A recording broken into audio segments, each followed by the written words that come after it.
Iran, a land with a rich history, reminds us of ancient empires and a civilization that has amazed the world for thousands of years. From the grand ruins of Persepolis, the once great capital of the Persian Empire, to the lively markets of Isfahan, where the smell of spices fills the air, Iran is a treat for the senses, a journey back in time. Imagine standing among the tall pillars of ancient temples, the sun making long shadows across beautifully carved stone. This is Iran, a place where the past is always present, a part of everyday life. The memories of ancient Persia can be seen in Iran's culture, a reminder of a civilization that thrived centuries ago. The Persian Empire, ruled by Cyrus the Great, stretched from the Mediterranean Sea to the Indus River, leaving a lasting impact on history. It was an empire known for its acceptance of others, its cultural achievements, and its strength in battle, a legacy that continues to inspire and fascinate. But Iran's story is not just about the past. It's a lively and evolving place, a mix of old traditions and modern dreams. Walk the streets of Tehran, the busy capital, and you'll see a vibrant society, a blend of old and new. From the traditional tea houses where men gather to drink fragrant tea and talk about their day, to the art galleries showing the work of modern Iranian artists, Iran is a country constantly changing, a fascinating mix of tradition and modernity. It is this mix of old and new, of tradition and change that makes Iran so interesting. It is a country that is hard to define, a land of contrasts and complexities that challenge our usual ways of thinking. And it is by looking closely at this intricate tapestry that we can truly understand Iran, a nation dealing with its past as it faces the uncertainties of the present. To really understand Iran, we must look beyond the news and experience its rich cultural traditions. These traditions are not just things of the past, but living connections that continue to unite Iranian society, giving us a glimpse into the hearts of its people. Among these traditions, Nowruz, the Persian New Year, stands out as a symbol of the enduring spirit of renewal and celebration. As winter's cold grip loosens and the first signs of spring appear, Iran bursts into a display of color and festivity, announcing the arrival of Nowruz. This ancient celebration, rooted in Zoroastrian tradition, marks the first day of spring, a time for fresh starts, for letting go of the old and embracing the new. Families come together to share meals, exchange gifts, and create half-seen tables, beautiful displays with 7 symbolic items, each representing an aspect of renewal and good fortune. But Iran's cultural heritage is much more than just its festive celebrations. It's deeply connected to the intricate artistry of Persian carpets, famous worldwide for their beauty, craftsmanship, and hidden meanings. Each rug is a work of art, carefully hand-knotted over months or even years by skilled artisans who put their hearts and souls into every detail. Imagine running your hand over the surface of a Persian carpet, its silken threads seeming to tell stories of ancient legends and nomadic traditions. The vibrant colors, the intricate patterns, the sheer artistry of these carpets show the rich cultural legacy of Iran, a legacy passed down through generations. And then there are the natural wonders that dot Iran's diverse landscape, from the snow-capped peaks of the Alborz Mountains to the shimmering salt flats of the Dashti Kavir. Among these natural treasures, the Badab-e-Surt terraces stand out as an example of the awe-inspiring power of nature.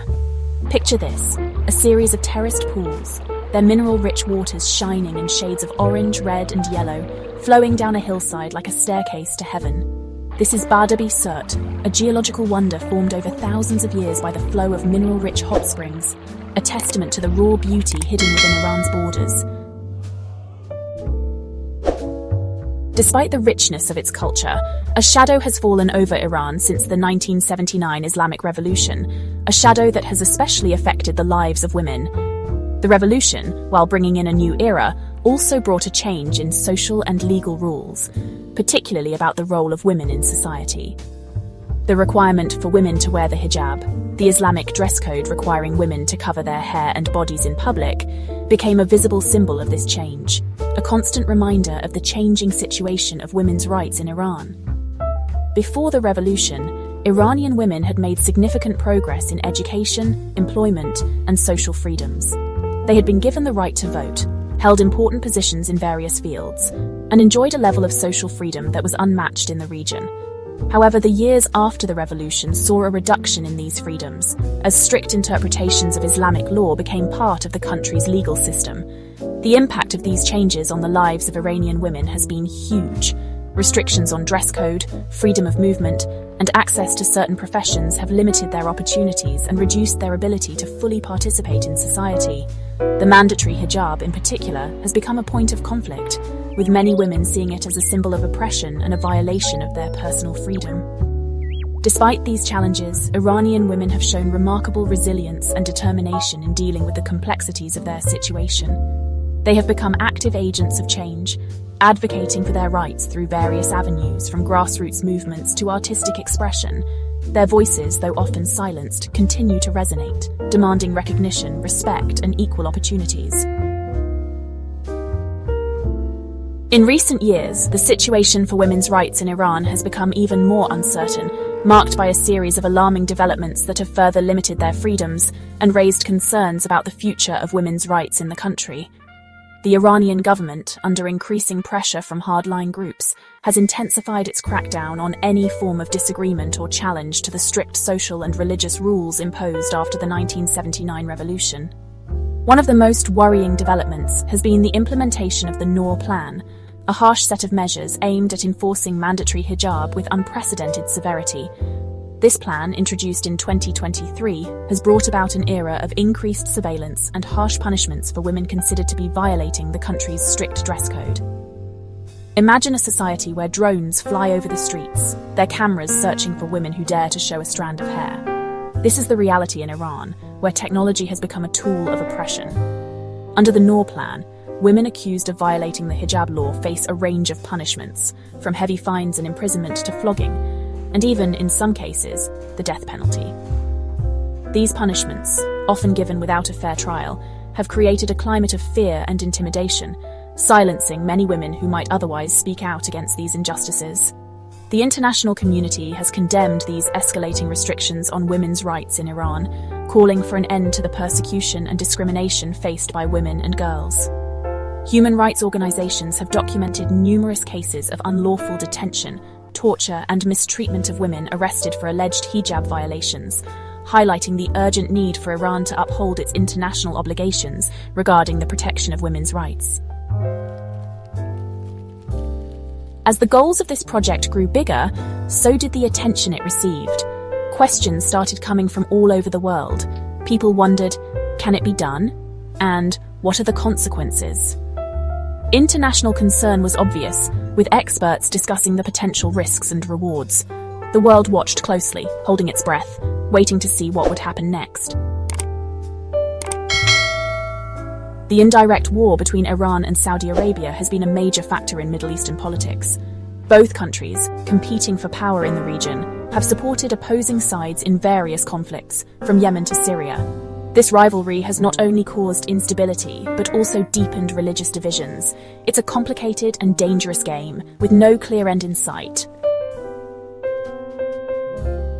Despite the intense rivalry, there have been moments of a delicate peace. Diplomatic efforts and secret communications have occasionally reduced tensions. Yet these moments are short-lived, overshadowed by deep mistrust and conflicting interests. The path to lasting peace remains long and uncertain.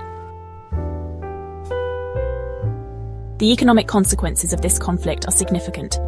Sanctions, trade disruptions, and the cost of prolonged fighting have strained both economies. International pressure has increased, with world powers calling for restraint and dialogue. However, the road to economic recovery and stability is full of challenges.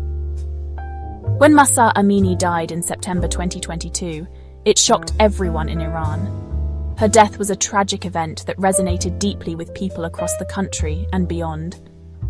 Mahsa was just 22 years old, full of life and dreams, when she was taken into custody by the morality police. Her only crime, according to the authorities, was not adhering to the strict dress code imposed on women in Iran. Amini, a young Kurdish Iranian woman, was arrested by the morality police. These officers are tasked with enforcing the country's conservative dress codes, which include mandatory hijab wearing for women. The morality police patrol the streets, ensuring that everyone complies with these regulations. Mahsa's arrest was not an isolated incident. Many women in Iran have faced similar confrontations. They said she wasn't dressed properly according to the country's strict rules. These rules dictate that women must cover their hair and wear loose-fitting clothing to maintain modesty. The enforcement of these rules is often harsh and unforgiving, leading to numerous arrests and detentions. Mahsa's case, however, took a tragic turn. She died while she was in jail, and people were very angry. The circumstances of her death were suspicious, with many believing that she was subjected to physical abuse while in custody. Her family and supporters demanded justice, but the authorities denied any wrongdoing. This denial only fueled the public's outrage. Protests started and quickly spread all over the country.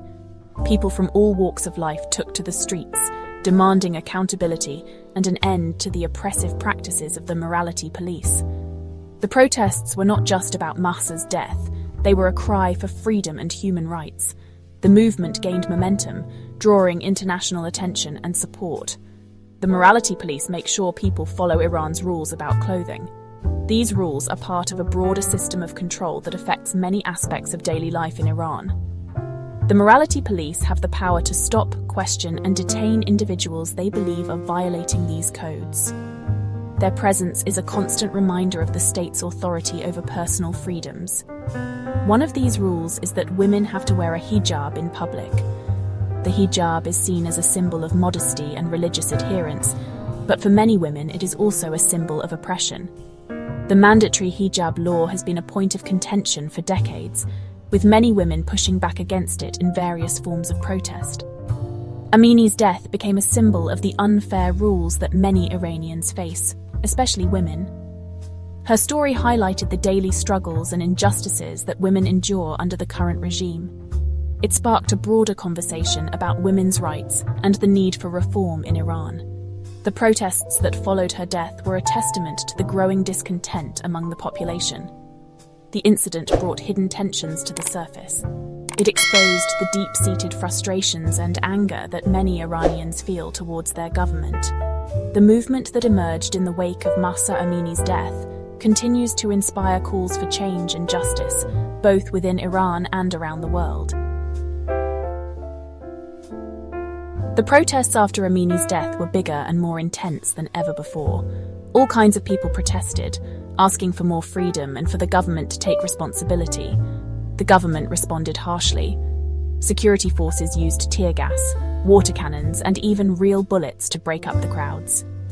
Thousands of people were arrested, and hundreds are believed to have died. Other countries criticized the government's actions, making Iran even more isolated. Iran's problems at home are connected to its relationships with other countries, especially its support for militant groups in the Middle East. For a long time, Iran has given money, weapons, and supplies to groups like Hamas in Gaza, Hezbollah in Lebanon, and the Houthis in Yemen. Iran does this for several complicated reasons, including its beliefs, its strategy, and its relationships with other countries. Iran believes it is protecting Muslims who are being treated unfairly and stopping Western countries from having too much power in the Middle East. Section 5. Hamas and Hezbollah, friends with weapons. Hamas, a Palestinian Islamic militant group, controls the Gaza Strip. Hezbollah, a Shia Islamist political party and militant group in Lebanon, has a lot of power there. Iran's help has allowed both groups to build up their military strength. Iran gives Hamas and Hezbollah weapons, training, and money, helping them fight against Israel. This support has made the fighting in the region worse, making it hard to find a way to have peace. Section 6. Adding to the trouble, the Houthis and regional instability. The Middle East has long been a region of complex political dynamics and conflicts, and the situation in Yemen is a prime example of this intricate web of alliances and hostilities. In Yemen, Iran supports the Houthis, a Shia-led group that took over the capital, Sana'a, in 2014. This takeover marked a significant shift in the power dynamics within Yemen, leading to a prolonged and devastating civil war. The Houthis, also known as Ansar Allah, have been a formidable force in the region, challenging the internationally recognized government of Yemen and its allies. Iran's support for the Houthis has made the terrible civil war in Yemen last longer, making a very bad situation for the people there even worse. The humanitarian crisis in Yemen is one of the worst in the world, with millions of people displaced, facing famine, and lacking access to basic necessities like clean water and medical care. The involvement of external powers like Iran has only exacerbated these issues, turning Yemen into a battleground for regional influence. The Houthis, with help from Iran, have attacked Saudi Arabia, a close friend of the US, with missiles and drones. These attacks have targeted critical infrastructure, including oil facilities, causing significant damage and disruption. The use of advanced weaponry supplied by Iran has enabled the Houthis to strike deep into Saudi territory, escalating the conflict and drawing international condemnation. These attacks have caused more problems in the region and threatened the world's oil supply, pulling Iran deeper into regional conflicts. The stability of global oil markets is crucial for the world economy, and disruptions in the Middle East can have far-reaching consequences. The ongoing conflict in Yemen, fueled by external support and regional rivalries, continues to pose a significant threat to peace and stability in the Middle East, making it a critical issue for international diplomacy and security. Section 7. The nuclear question: goals and punishments. Iran's nuclear program has been causing worry around the world for many years. Many countries, especially in the West, are afraid Iran is trying to build nuclear weapons, something Iran strongly denies. Iran says its nuclear program is for peaceful things like making electricity and medical supplies. But because Iran keeps making uranium richer and doesn't tell anyone everything it's doing, other countries are still suspicious. Section 8. A way forward towards a brighter future. If Iran wants a better future, it needs to fix its problems both inside and outside the country. Inside, it needs to make real changes in its government and society to address what people are upset about. Respecting human rights, letting people speak freely, and following the rule of law are very important. Outside, Iran needs to talk with other countries, especially about its nuclear program and its support for militant groups. Building trust and making things less tense in the region are important steps.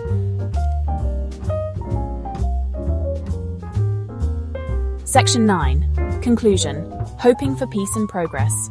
Iran is at a very important point. There are many difficulties ahead, but there's still a chance for things to get better. A future where Iran is a peaceful and successful country is possible. To make this happen, both Iran and other countries need to work together. It's important to talk to each other, use diplomacy, and try to understand each other.